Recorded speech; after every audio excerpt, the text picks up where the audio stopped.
I've never said this anywhere before. Everyone thinks the fire started because of faulty wiring.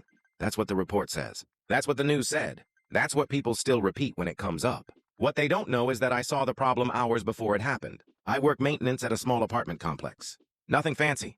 Old building, old systems. Stuff breaks all the time. That night, I was doing my final walkthrough before leaving. When I checked the basement, I noticed the electrical panel for one of the units was overheating. Not smoking, not sparking. Just hotter than it should have been. There was a warning sticker on it for a reason. Protocol says you shut power to the unit immediately and call it in. 10-minute fix, but it means waking people up, filing paperwork, staying late. I stood there staring at it, thinking about how tired I was. How the tenant in that unit complained all the time. How I'd already worked a double shift. I told myself I'd handle it in the morning. I closed the panel and left.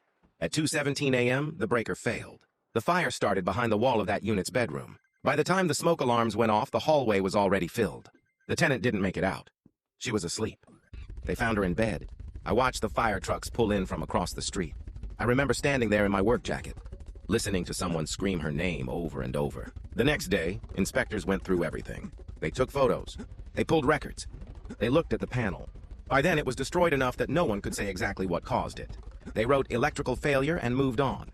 No one asked me if I'd checked it the night before. No one asked if I noticed anything unusual. I didn't offer the information. At the memorial, her sister thanked the staff for doing everything they could. I nodded and said I was sorry for her loss. I still see that panel in my head, the exact spot where my hand rested. The warmth I ignored. Every time someone mentions the fire, they say it was just one of those things. Bad wiring, old buildings. I agree with them.